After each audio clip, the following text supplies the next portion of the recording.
Now, biological fluids need to have a pH which is almost kept constant, or which is regulated at least, which means that whenever there is slight changes in pH by small amount of acids or alkali, the biological fluid should resist these changes in pH.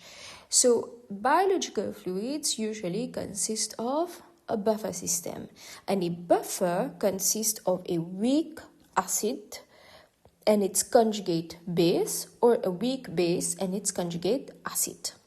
And how do you recognize these pairs, these acid-base pairs? You can identify them. They differ by a single proton. So for example, the ethanoate, so ethanoic acid, this is a weak acid. The conjugate base is going to be CH3COO minus. So you can see here, they differ by an H plus. Here you have the H, here you don't have the H. Similarly, ammonia is a weak base. The conjugate acid is going to be NH4 plus. So the acid, the conjugate acid, it will have one additional H. You can now complete the table.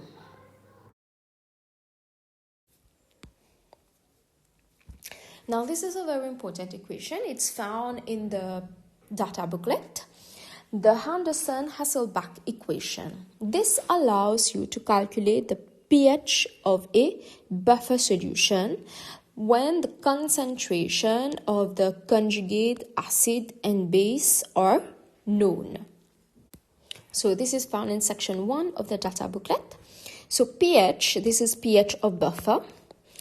This is pKa of weak conjugate acid, and the pKa you will get it in section 21 of the data booklet. So all pKa values are given. If we are talking about a weak base, then you will have pKb values here, and from the pKb you can get pKa. So pKa is 14 minus pKb. So basically values are given in the data booklet. Plus log to the base of 10. HA is the initial concentration of the weak acid. And because we're talking about a weak acid, you have the equation for dissociation of a weak acid. So because it's a weak acid, it dissociates only partially, which means that initial amount of weak acid would be almost equal to the concentration of the weak acid equilibrium, because it dissociates only partially. And in the equation, A minus is the initial concentration of the salt. Now, the salt dissociates completely. The salt of a weak acid is going to dissociate completely, because the salt of a weak acid is actually a strong base. So it will dissociate completely, which means that initial concentration of the salt will be equal to the amount of the anion that is present upon dissociation.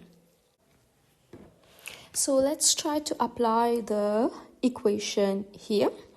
So we apply this equation.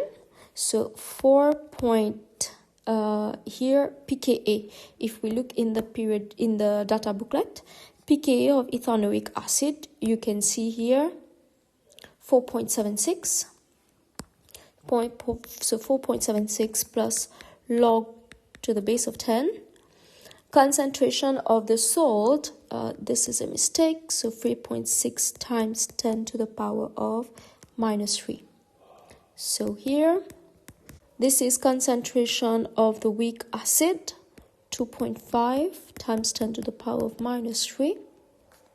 So you compute this first and then log of 10 of this answer, and then you plus this, you should get 4.92 as the answer. Now there's two assumptions here. This is the two assumptions that we made, that the weak acid dissociates partially and second, that the salt dissociates completely. So let's try now if we have a weak base. So we have an ammonia buffer. So ammonia will contain the weak base, ammonia, and the conjugate. So this is the base, and this is going to be the conjugate acid. So because this is the conjugate acid, then this is going to be HA, because this is going to be concentration of acid. Right? Now, because we're talking about ammonia, in the data booklet, we're not going to have the pKa of ammonia because it's a base. We're going to get the pKb. So refer to section 21 of the data booklet, and you will get ammonia pKb of 4.75. Then pKa will be 14 minus 4.75. which means that pKa is 9.25 plus log to the base of 10, right? And you should get 9.85. Now, equations when a small amount of HCl is added. So this is H+. So H+ is actually going to react with the base. So in this case, the base is ammonia, 2O. Now, normally, even if you add a strong base to a buffer, the pH changes by very slight amounts.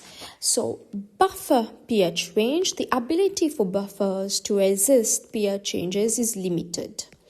At pH is equal to pKa, the buffer reaches its maximum efficiency. And usually, buffers can work from pH is equal to pKa minus 1 to pH is equal to pKa plus 1. For example, hydrogen carbonate buffer has a pKa of 6.36. Hence, it works efficiently between these two pH values. So, at pH is equal to pKa, so when pH is equal to 6.36, this is when hydrogen carbonate has reached its maximum efficiency, and it's going to work 1 unit lower and 1 unit higher.